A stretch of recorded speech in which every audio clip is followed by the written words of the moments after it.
Solomonster here with your WWE TLC 2020 predictions. TLC is live this Sunday from the Thunderdome at Tropicana Field. Not a great sign when your go-home edition of Monday Night Raw, 6 days before the pay-per-view, scores its lowest ratings of all time. And Raw is a show that has been on the air for almost 30 years. In 30 years, Raw has never done numbers as low as what they did on Monday night. You know what? It's well-deserved, because that show now for months has been unwatchable. But we're not going to get into that right now. That's a discussion for Sunday's podcast, episode 683. I'll have a lot more to say about that. Right now, let's keep the discussion here to the TLC event coming up on Sunday night. But there is one other thing I want to mention here before we move on that is relevant to Sunday night. Sunday night is also the WrestleRumble.com Deck the Halls belt contest, the final contest of the year. Only $1 to enter. Enter as many times as you'd like. We're going to be picking 5 winners at random. Each of those 5 winners taking home a different replica belt. 5th place is the Triple H Signature Series belt. 4th place is the Edge Rated R Spinner belt. 3rd place is the Brahma Bull belt. 2nd place, Smoking Skull belt. And the 1st place winner gets an Eddie Guerrero Signature Series Championship replica belt, which is the old undisputed title design that Eddie won at No Way Out in 2004, but with a special design on the strap to match the ring gear that he wore the night that he beat Brock Lesnar to win the championship. So I'll be choosing the winners at random and announcing them live on the air. You've got until 7 o'clock on Sunday night, right when the pay-per-view goes on the air, to enter, and all you got to do is go to WrestleRumble.com.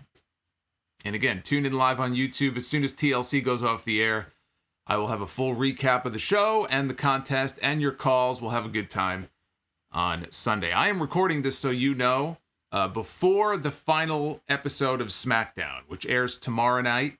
I didn't want to wait. I felt like doing it now, and so I don't have the benefit of knowing what they might do tomorrow night on FS1. SmackDown is airing on FS1, not Fox this week. So if there are matches that are announced on the SmackDown show tomorrow night, and you're wondering how come I didn't give a prediction here in this video, well, now you know. Now you know why. But I think I got pretty much the entire card covered, including some new things that were announced earlier today on WWE.com. We have the New Day defending the Raw Tag Team titles against the team of Shelton Benjamin and Cedric Alexander, the Hurt Business. The New Day has a pair of wins already on TV over the last month or so over the Hurt Business. Cedric Alexander has a couple of singles wins, one over Xavier Woods, the other over Kofi Kingston. On Monday night, the Hurt Business beat the New Day and Jeff Hardy. Neither one of the teams were involved in the finish. The finish had Bobby Lashley submitting Jeff Hardy in the Hurt Lock. Neither one of those men have a match on this show either. So again, that match didn't really factor in as far as these two teams are concerned. This absolutely feels like the right time to switch the titles. I don't think the Hurt Business can really withstand another loss to the New Day and still make the claim that they should be feuding with the New Day. You know, at least if you do the title change, the New Day has, the ability to go after them in a rematch. Personally, I mean, we've seen enough of these two teams where I would be happy for this to be the end and for them to move on. I think the Hurt Business get the win. I think they win the tag team titles, and I think they move on coming out of this show to feud with the Hardy Bros, Matt and Jeff, for the Raw tag team titles. WWE made it official on their website earlier today. Sasha Banks will defend her SmackDown Women's Championship against Carmella in a rematch from SmackDown last Friday. This is coming off their match where Sasha was disqualified for kicking too much ass, refusing to stop kicking this woman's ass, and the referee threw the match away. You gotta love those finishes in WWE. Carmella broke a bottle of bubbly. Not Jericho's bubbly, I don't think. But she broke a bottle of champagne across Sasha's back after the match was over, which I guess was enough to earn her a championship match. In any other company, it might have gotten her a fine, it might have gotten her a suspension, but it got her a title match. So I don't know why the entire roster doesn't go around breaking beer bottles and wine bottles and, trying to shank people in the locker room. Probably that's what you got to do to get to the next level in WWE. You want to earn some title opportunities, you gotta go hardcore. So they're gonna have their rematch on this show. Sasha Banks should not be losing the championship before WrestleMania. Yeah, I've talked about this before. I think the match that you want to build to is Sasha Banks and Bianca Belair. And Bianca is coming along well, right? She's feuding with Bayley right now. Bayley was the longest reigning SmackDown Women's Champion before Sasha took the title from her. And so she's a great person for Bianca to be working with and to beat.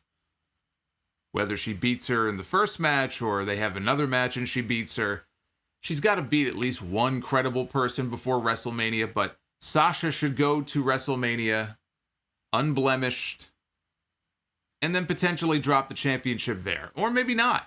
But I do think that's the money match in the women's division on SmackDown that they should be building to. And that does not involve Carmella. Carmella does a fine job with this new persona of hers. It's not radically different from what she was doing when she was a heel previously. Carmella is fine. Carmella, though, should not be winning the championship from Sasha Banks. So Sasha is my pick. We have Randy Orton taking on The Fiend, Bray Wyatt. Two men with an extensive history together. This is not their first rodeo. They've worked together quite a bit in the past. In fact, their history dates back 4 years ago when Randy Orton joined the Wyatt family. It was part of this nefarious plot to infiltrate the group from within. Remember, they had that great side story going with Luke Harper. He never trusted Randy Orton. I still say Luke Harper should have been part of that title match at WrestleMania. Would have made for a better match, too. But anyway, Orton joined the Wyatt family 4 years ago.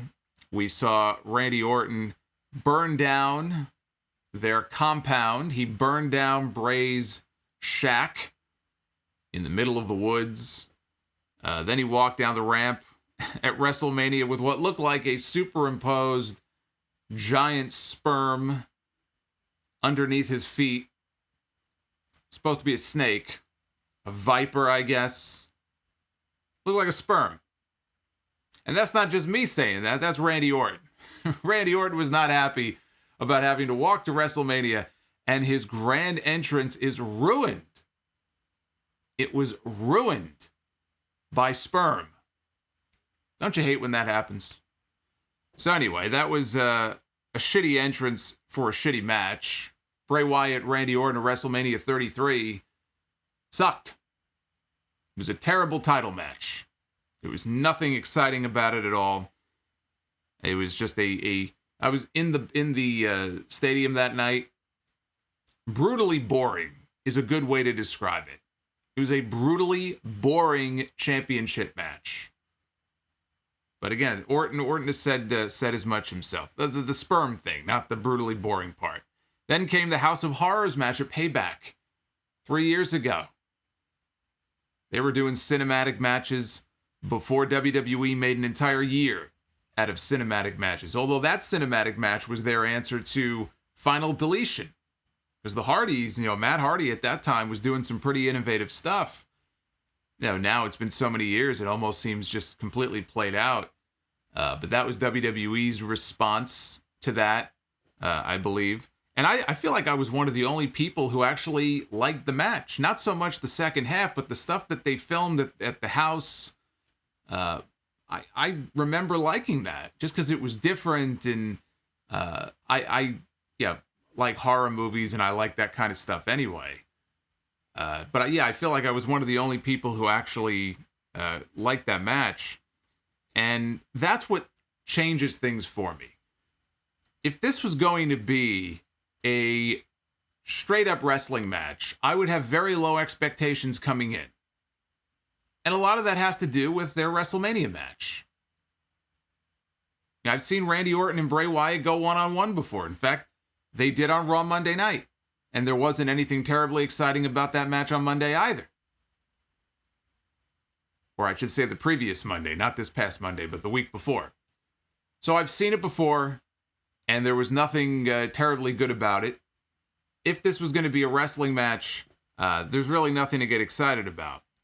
And the Fiend, I think, in a straight wrestling match, and we found this out, we see the Fiend in there with all these different people. Daniel Bryan is still the best opponent that Bray Wyatt ever had. Come to think of it, Daniel Bryan was the best ring opponent that Bray Wyatt had and that the Fiend had. Daniel Bryan is the common denominator there.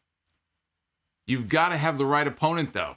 The Fiend character, the way that he carries himself, and he no-sells certain move, and, you can have a Fiend match that is a total bore fest, and then you can have a Fiend match if done the right way. That's kind of interesting. Randy Orton does not, his style does not lend itself to having a very good professional wrestling match with the Fiend. That just sounds like a disaster.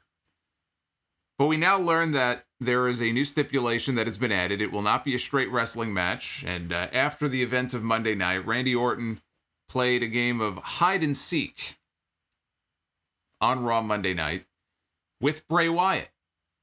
And he sent Bray on this wild goose chase throughout the show. He was roaming through the back looking for Randy Orton. He encountered Matt Riddle. He encountered R-Truth, and finally he found a darkened area. I think it was in the basement or whatever. And there's a rocking chair, and Orton just sort of led him into his trap, and Orton attacked him, and Orton stuffed him inside of a wooden crate, and he set the crate on fire. He set it ablaze. And then 30 seconds later, out from this burning crate pops out the Fiend. He had transformed from Bray Wyatt into the Fiend. And for the second week in a row, he put the mandible claw on Randy Orton, and he put Randy Orton down with the claw. And doing that kind of finish, 2 weeks in a row would probably make a person think, well, obviously Randy Orton is going to go over in the match, right? He's been put down 2 weeks in a row. Now we're going to go into the pay-per-view, and Randy's going to get his big win. I don't believe that to be the case. These two are now going to have what they are billing as a Firefly Inferno match. The first ever Firefly Inferno match. Which does not sound at all to me like the traditional WWE Inferno match. And they've had about, I don't know, they probably had about 5 or 6. Right? Probably about half a dozen or so. Maybe a little less. Inferno matches over the years. Obviously, Undertaker and Kane from Unforgiven 98. Triple H and Kane, I think, had one on Smackdown once. We've seen, oh my goodness, I forgot some of the other ones, but I know there have been like 4 or 5 of them. Back at SummerSlam in 2013, they had a variation of the Inferno match. They called it a Ring of Fire match between Bray Wyatt and Kane. In fact, I think that was Bray Wyatt's first match on the main roster. And that was a little bit different because it's PG now, so whereas the original Inferno matches, the objective was to set your opponent on fire, in the one at SummerSlam a few years ago, well, by now I guess it's more than a few, it's probably 7 years ago now. I don't think that was part of the stipulation. You weren't supposed to set anybody on fire. It was just meant, I think, to keep the other Wyatt family members out of the ring. But this reads to me, when I hear this Firefly Inferno stuff, it doesn't sound to me like a traditional Inferno match. It sounds to me like a cinematic style match, and maybe a cinematic match that's already been taped. It may already be in the can, ready to go, for all we know. But it sounds to me like we're looking at some kind of cinematic match in the style of John Cena and The Fiend back at WrestleMania when they had their Funhouse match. And again, I mentioned the stuff with Kane from many years ago. It could be something like that, where they're going to do a Ring of Fire type match where it's just for the visual. Again, nobody's going to get set on fire. But it has to be a cinematic style match, as far as I see it. That, to me, holds the most appeal. Because then, if it's a cinematic style match, Bray's a crazy person anyway, the kind of shit that goes through his mind. Who knows what they might come up with for a match like this. It's hit or miss. They had the swamp fight with Bray and Braun, and I wasn't really a big fan of that a few months ago. but at least it has a fighting chance. I don't want to see Randy Orton and The Fiend one-on-one in a wrestling match. That sounds fucking boring to me. So the best bet for this to be interesting is for this to be cinematic. And even then, it's 50-50. Depends what they come up with. So I'm hoping that this stipulation, what it implies is that we are going to get a cinematic match on Sunday, and I think that's definitely the way to go. Now, Alexa Bliss has been noticeably absent from TV now for the past 2 weeks. She's been the best part, I think, of this entire story. She's been the best part of anything involving The Fiend now for the past few months. I was not at all a fan of the stuff with him and Braun. I was starting to really sour on the Fiend stuff. And then, the Alexa stuff, her being added to the act, that kind of, I felt, breathed some new life into it.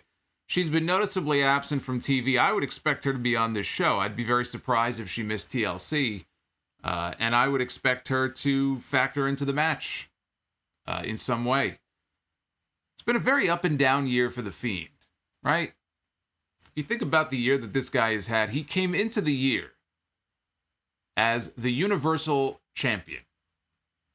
So he was the champion coming into this year. And then about a month or so into the year, he is embarrassed in Saudi Arabia by Bill Goldberg, losing to Goldberg. Now, Goldberg did hit him with 4 spears. It's not like he beat him in 10 seconds, but he was embarrassed by Goldberg. He beat The Fiend with a suplex. And I know it was supposed to be a jackhammer. That wasn't no fucking jackhammer. That was a suplex. And that was the beginning of the end. For a while, for The Fiend.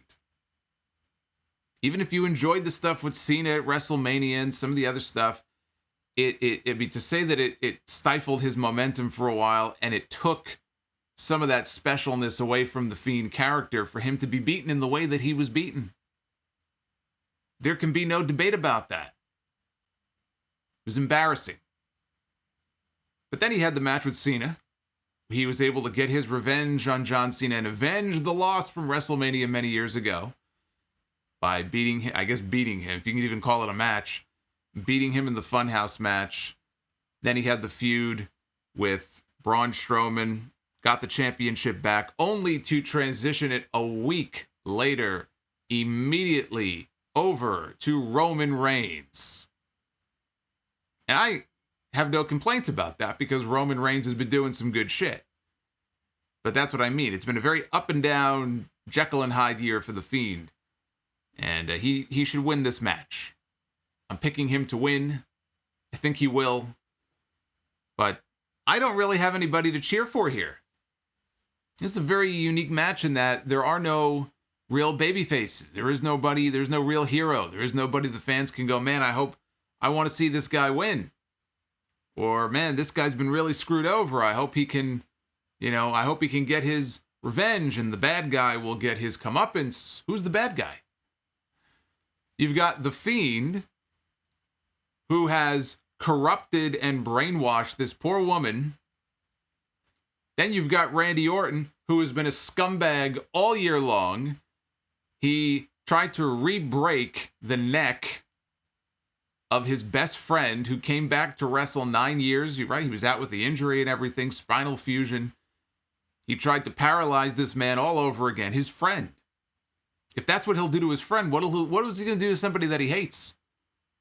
That's how his year started. He tried to paralyze his best friend. And then when his wife showed up on TV to confront him, he assaulted the man's wife. Then he went around for weeks on television, punting all these different legends, all these different 50 and 60-year-old men in the head and giving them even more CTE in their brain than they probably already have. He's kicking people in the skull left and right. Then on Monday night, he throws this guy into a box and he sets it on fire. So again, explain to me exactly who I'm supposed to be rooting for here in this match. These two guys are a bunch of scumbags. They can kill each other for all I care. Anyway, The Fiend is my pick. We have Nia Jax and Shayna Baszler. They were scheduled to defend their WWE Women's Tag Team titles against Asuka And Lana, after Lana pinned Nia Jax on Raw Monday night, somehow she got a big win over Nia Jax. She was practically in tears. She was so happy, Lana, that she got a win. And Asuka was happy for her as well. Asuka was in the back and she was celebrating, and then she got attacked by Shayna Baszler. So now Asuka is out of the picture. Here comes Shayna. It's 2-on-1. They're beating down Lana. Shayna's stomping on her arm and her elbow. She's twisting her foot and her leg and trying to mangle it and move it in directions it wasn't meant to be moved in. Nia Jax dropped a few leg drops on the leg until Asuka made her way down for the save. WWE has since announced that Lana is not medically cleared to compete at TLC. And so Asuka will have to find a replacement partner. Now, it sounds like Lana is going to legitimately be off of television. Maybe she has some other commitment or something. I don't know. The belief is that she could be missing up to 3 or 4 weeks of TV.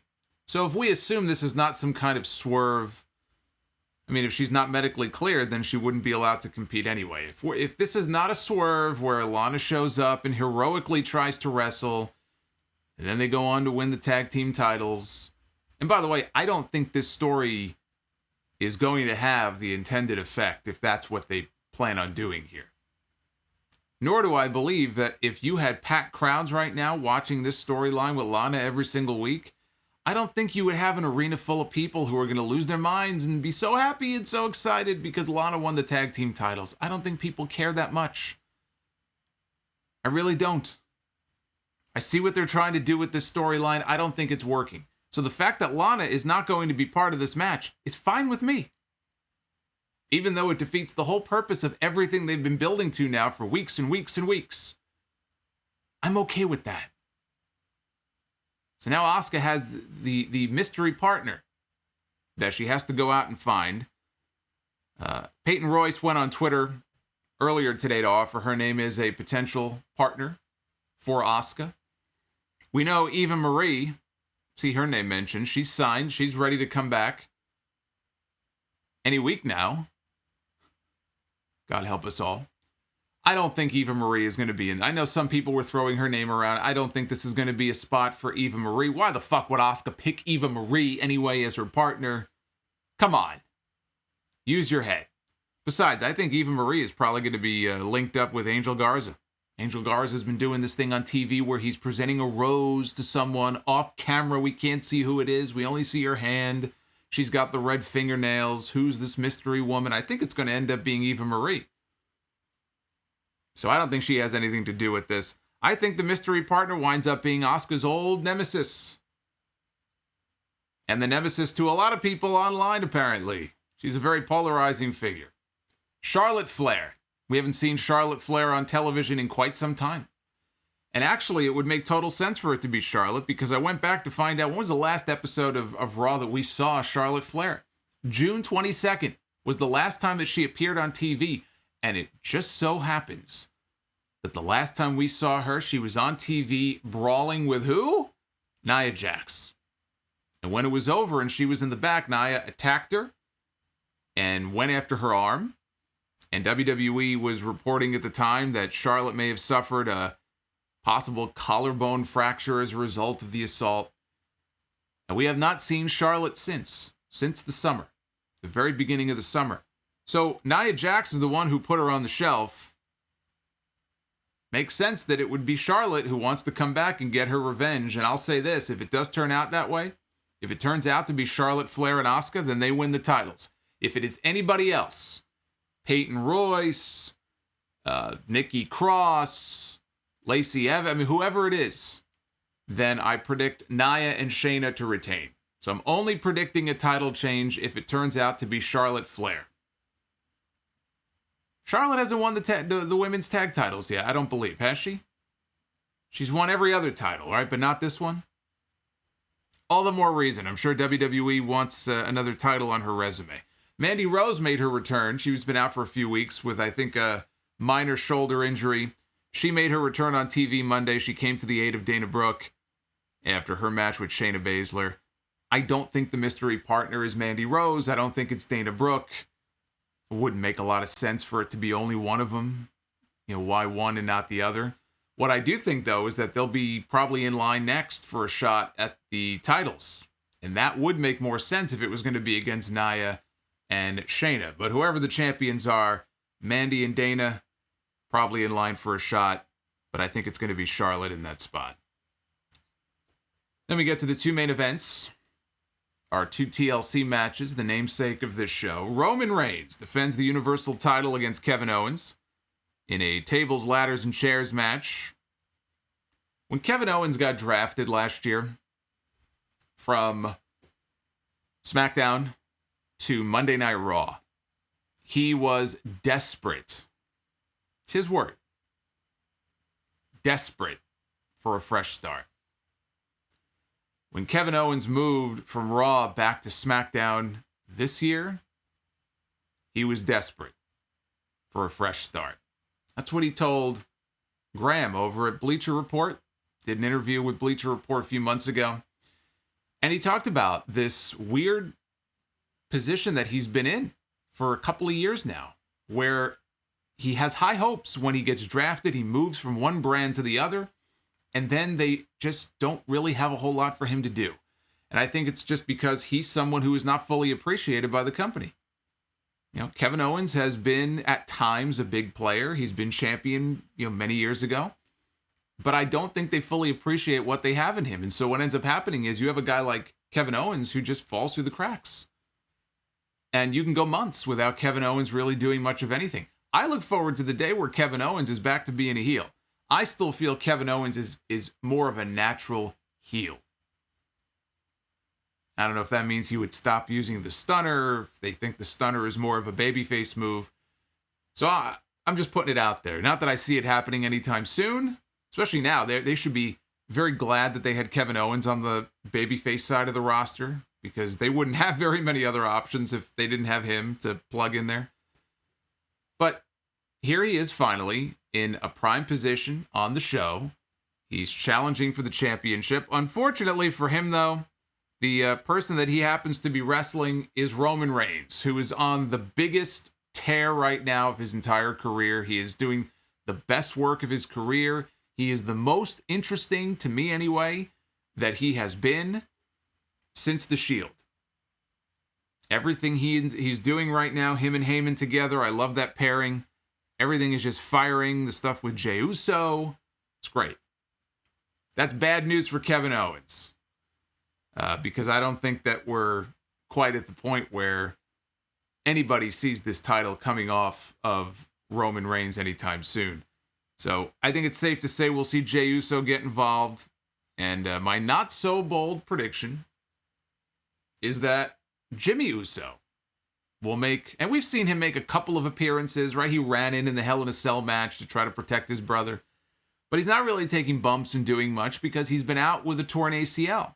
He tore his ACL in the first 5 minutes of that triple threat ladder match inside the empty Performance Center at WrestleMania this year. And somehow he managed, and it's a ladder match of all the fucking matches, to blow out your knee.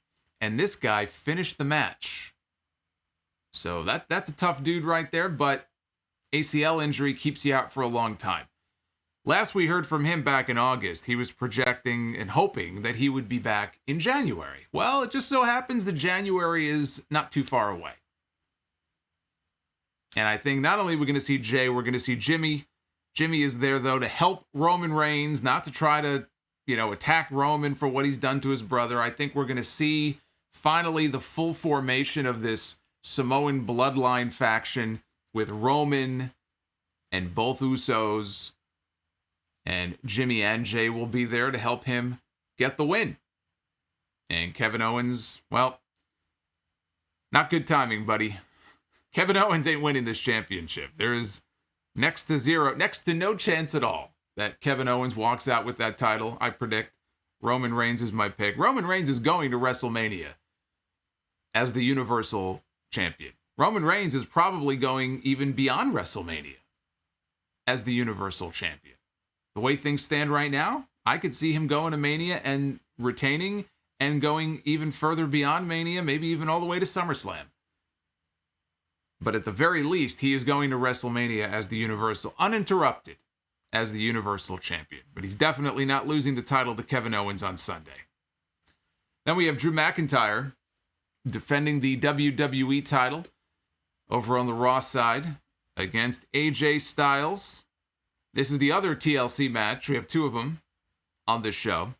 On Raw Monday night, it's almost as if they remembered, hey, wait a minute, AJ Styles is in a championship match on Sunday. Because if you watch Raw for the better part of the last 3 weeks, AJ Styles, it's almost like a mix of just comedy stuff and, cracking jokes. Not really the guy being taken as seriously as he should be, considering the fact that he's the one wrestling for the WWE title. We've had a lot of focus on the Money in the Bank stuff, and Miz and Morrison, and Sheamus has been involved, and Sheamus has really been getting a lot of the shine here. But then on Monday, it's like, oh shit, 6 days before the pay-per-view, we should put some heat on this guy. And we had AJ Styles, he was in there wrestling, Sheamus in a match, and he and his bodyguard they left Sheamus literally hanging upside down outside the ring. His foot was tied up in the rope, and AJ was just blasting him with chair shots. And then in the closing segment with McIntyre and Styles, they had this championship ascension ceremony. They've done this once or twice before. It's so stupid. What is the point of this? They have the title suspended above the ring. They want to show you what it's going to look like at TLC. And they have ladders in the ring, and they call it the Championship Ascension Ceremony. It's just some fancy, stupid bullshit name. You may as well just have a contract signing if you're going to do a segment like this. But they wanted that final visual of someone, in this case AJ, on the ladder holding the title. So that's really what it was. It was just one final promo involving them. Miz and Morrison got involved, and McIntyre laid them both out because they're a bunch of dweebs. Then Omos got his attention outside the ring. And while McIntyre was distracted, AJ clipped his knee from behind. He laid a table out, laid McIntyre across the table. He climbed the ladder in the ring. They were running out of time. I was looking at the clock like, all right, they don't give these guys overtime anymore. Clearly this show ran long, and the referee was feeding cues to him like, come on, get up there, get up there. So he quickly climbs up the ladder. Boy, if people climbed up the ladder the way that AJ climbed up that ladder on Monday night, instead of doing the slow crawls up the ladder, it'd be a lot easier for them to win these matches. But he climbs up the ladder, hits an elbow drop, puts Drew through the table, quickly climbs back up the ladder when the referee gives him his cue and tells him to get back up there. And the final shot was AJ Styles on the ladder posing with the WWE title. Now, Miz still has the Money in the Bank briefcase. Remember, Otis had it. We're all wondering, well, what's the plan here? Otis he's a comedy guy. Is Otis going to gift it to Mandy Rose? I mean, I was coming up with all kinds of elaborate ideas to try to get this briefcase off this guy. What a mistake that turned out to be. I think a lot of people knew it was a mistake at the time that it happened. But then you put it on The Miz. I'm not so sure what the bigger mistake was here. It went from one joke to another. So now Miz has the briefcase. And every single week, he and John Morrison are out there. And look, the brand of comedy they do is fine. But where I have an issue with it is the fact that you're talking about your WWE title, your top title on the brand. And I think you want to keep the comedy to a minimum. AJ's already been, half a comedian on TV these last few weeks. Then you throw Miz and Morrison in, and this whole thing is just one big joke. It's no wonder nobody takes any of this shit seriously. One of the things this company used to do many years ago, and I hate sounding like a broken record talking about what they did 20 years ago, but it's worth noting because they had a lot of success at that time doing it this way. When it came to the top title, they kept the ha-ha and the gaga out of it. And what you ended up with were a few people on top, those top tier main event level guys.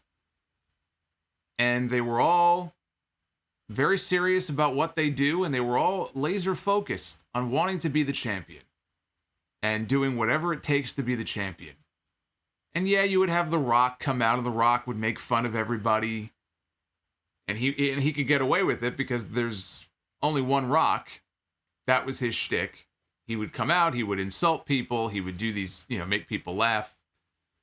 But I don't know, it's just they just treat all of this stuff like it's one big joke. Like I'm watching the wrestling version of SNL, which in a lot of ways it is, because I find SNL these days on most weeks to be about as funny as I find comedy on WWE television, which is to say, not very funny at all. We could talk about the glory days of SNL just like we could talk about the glory days of WWE. Anyway, be here forever talking about that. But Miz and Morrison, they had a handicap match on Monday night against Keith Lee. And they beat Keith Lee. Keith Lee, I don't think that Keith Lee had been pinned on television before Monday night. I don't believe so. So that was kind of a big deal. And you'll have people that say, well, he lost to two people, so it's fine. And I'm not saying that Keith Lee is buried. I'm not these people who immediately throw that word around. You guys, if you've listened to my show for any length of time, you know I don't use that word very often. You don't hear me use the word buried after somebody loses one match. That is one of the most used and abused words in the wrestling fan vocabulary. So Keith Lee is not buried. In fact, Keith Lee's name is bouncing around as the potential winner of the Royal Rumble next month. I don't believe the WWE even knows what the fuck they're doing yet for the Royal Rumble, so Keith Lee is just one of many names probably on a list. But the point is that Keith Lee was pinned by Miz and Morrison, two people who have been booked to look like doofuses on TV. That argument that, it's not a big deal, might hold water if we have not already seen Miz and Morrison lose multiple handicap matches to other people, whether it's Braun Strowman, whether it's Drew McIntyre. We've seen these 2-on-1 matches before, and those guys never had any issue beating Miz and Morrison, but Keith Lee did. But the thing to remember is that when the match was over, Keith Lee looked pissed off, which I'm sure he is about a few different things. But he looked very angry. He looked like if he could get his hands on these two guys, he would rip their intestines out and feed them to his dog. So what I'm thinking here is Miz tries to cash in on Sunday. If The Miz tries to cash in Money in the Bank on Sunday, I don't know that we've ever had a cash in a ladder match. Actually, that's not true. I think we have. I have to check on that, actually. We must have on maybe some Money in the Bank pay-per-view in the past. I don't remember anybody cashing in by climbing a ladder to pull the belt down instead of pinning their opponent. That's what I'm talking about. So if I'm correct, because all these Money in the Bank matches and pay-per-views, to me, they're a blur. It's amazing sometimes. Like, if you ask me a certain question about, hey, what happened on this pay-per-view or who won this match, like 18 years ago or 24 years ago, I could probably just rattle the answer off like that. Some of these more recent shows from the past decade, not all of them, but like even the last few years. Hey, what happened on that show? I don't fucking know. You're asking the wrong person. How the fuck am I supposed to? All this shit just blends together. I don't believe we've had a cash-in like that before, where instead of pinning or making someone submit, you just climb the ladder and pull the belt down. And I think we're going to see that attempt by The Miz on Sunday. We could very well see The Miz go in there and just announce that he's cashing in, and both men are down, and he scurries up the ladder and grabs the belt, and he runs off with it. But I think this could go a few ways. So here's what I'm thinking. Here's kind of what I've sketched out. Keith Lee comes out, and he foils The Miz's Money in the Bank cash-in attempt. And maybe it doesn't count. Maybe the bell doesn't quite ring, and so The Miz can keep the briefcase. But Keith Lee is going to be the one to come out and foil that attempt and get revenge on both of those guys. Or, maybe Sheamus is the one who spoils it. But I think Keith Lee, based on that reaction he had on Monday, he's got no match on the pay-per-view. I would more likely see it be, and hope that it would be Keith Lee. I hope that Keith Lee can get his revenge on these two bozos. So, again, Miz can still keep the briefcase. It might not officially count as a cash-in. Meanwhile, Omos tries to help AJ Styles. Omos is like 15 feet tall, right? So, I don't even know that AJ has to climb the ladder. He could probably just climb on this guy's shoulders and probably reach up and grab the belt. However he does it, his bodyguard will get involved. And his bodyguard will try to help him reach up and grab the championship. Sheamus interferes and Sheamus stops them. Remember, Sheamus was left for dead. This is all about revenge. Look at what happened on Monday night. Keith Lee was embarrassed by Miz and Morrison, so he takes them out of the equation. Sheamus was left for dead by AJ and his bodyguard, and his best friend is wrestling AJ Styles in this match, so it's a win-win. He gets to come out, get revenge, help his buddy. So Sheamus gets involved. He foils their attempt to take the title. And Drew McIntyre retains the WWE Championship. Now, they could have The Miz cash in successfully as a panic move. They could push the panic button. Already we're seeing reports that Vince McMahon wants to shake things up because, of course, he's never going to take responsibility for anything himself. It's always somebody else's fault. Even if Bruce Pritchard ends up eventually being the one to fall on his sword, and he will, I don't know when, but he will be no different than Paul Heyman was. Paul Heyman fell on his sword, Bruce Pritchard will fall on his. It's just a matter of time. But it's always somebody else's fault. You know, now you read stuff that Vince McMahon wants to shake things up. He wants great ideas. What can we do to get people interested in watching this show? He's putting the blame on the creative team. How rich is that? How fucking great is that? I mean, I could have predicted that. It's like I know my own name. I could have predicted that would be the case. It's always somebody else's fault. But it's this weird situation where you have people who work for him who know what he likes and know what he doesn't like. And so what do? They write for him. They write for an audience of one. They write stuff that he thinks he's going to like, or they think he's going to like. And when that stuff doesn't work, he looks at them and goes, well, these fucking people don't know what they're doing. Why don't they write good shit? And around and around and around and around we go. It's this never-ending cycle. And nothing ever changes. So I could see him wanting to shake things up and saying, fuck it, let's put the title on Miz. Which would be a terrible move. Drew McIntyre just lost the WWE title not that long ago. Less than 2 months ago. He only won it back about 3 or 4 weeks ago. You're going to take the title off him again? He just lost it. I don't need to see Miz cashing. Miz does not need to be anywhere near the WWE title. Not this version of Miz and Morrison. Keep them away. Now what I'd like to see, I don't even really care anymore about the Money in the Bank. It's such a wasted concept, but you know what they could do, which might be mildly entertaining? I don't think that we've ever had a situation before where somebody has waited until the very last minute to cash in Money in the Bank. Many years ago, Mr. Kennedy he started the Kennedy countdown clock. He was going to cash into WrestleMania the following year, and then he got hurt, and so that never happened. But I could see them, let Miz hold it until Money in the Bank next year, or TV that week, whatever show would mark 1 full year. He realizes that he's waited too long, he's up against the clock, and he only has until the end of the night to cash in. So he's got to figure out, how am I going to do this? I only have until the end of the night. I have to cash in no matter what. Let him do something like that. At least that would be unique. At least that's something we've never seen before, And then he can lose, like the fucking loser that he is. Actually, in reality, Miz is actually, if we're being fair to the Miz's career is quite the opposite.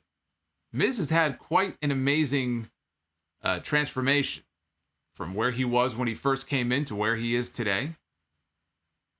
He was a guy literally being thrown out of the locker room when he first debuted. To go from that to where he is today, he's got multiple TV shows. He's hosting game shows, reality shows. He's got a gorgeous wife, right? Beautiful family, multiple championships. He's main evented WrestleMania before. The Miz has already had a pretty amazing career if you look at his resume. I'm talking again about how he is portrayed now on TV. Just have no desire to see him around the WWE title. So let him wait until May. And at the very last minute, he can try to cash in then.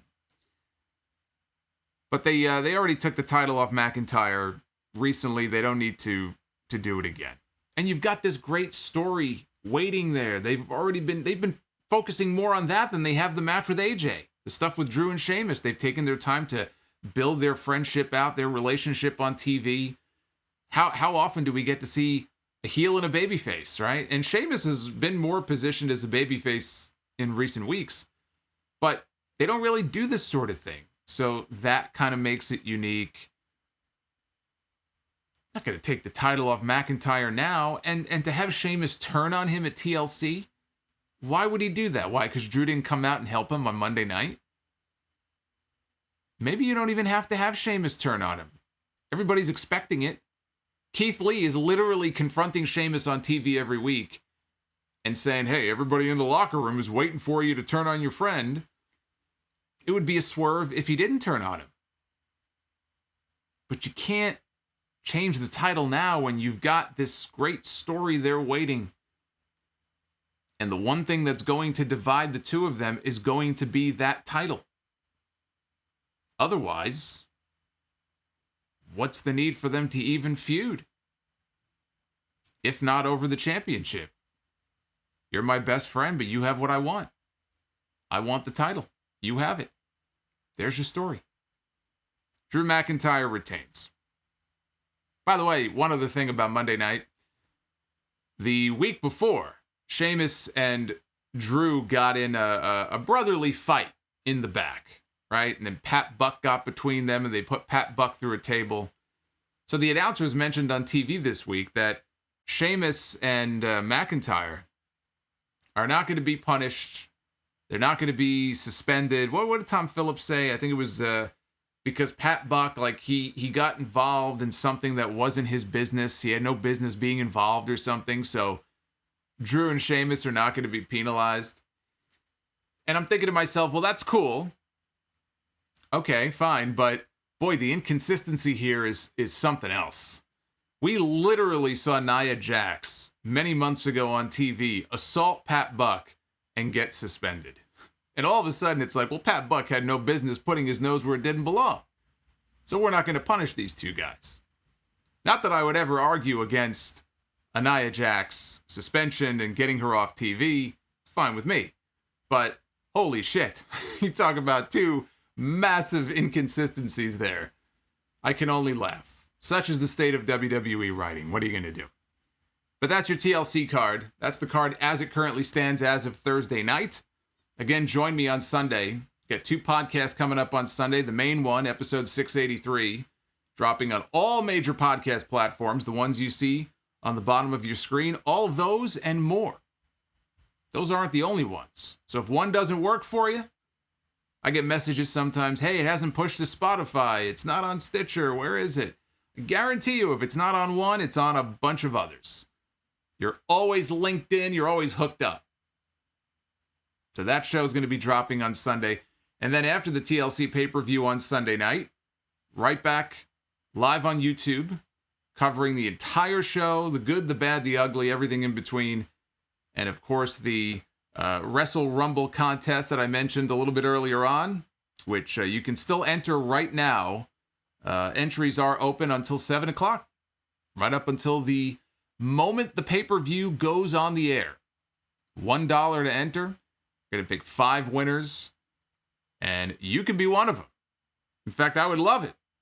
I would absolutely love it if it turned out to be one of my many loyal listeners. We've had a few listeners of the show win belts before, so maybe it could be you.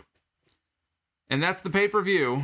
So I'm going to get on out of here. Thank you, as always, for your support, for supporting the channel. Hit that like button on your way out, because that helps the video as well. Make sure you're subscribed. Your alerts and notifications are on, so you'll know when I go live on Sunday night. And I will see you this weekend. You got a ton of content coming your way. So have yourselves a great week. Be well, stay safe. And I'll see you on Sunday for more Sound Off. Take care, guys.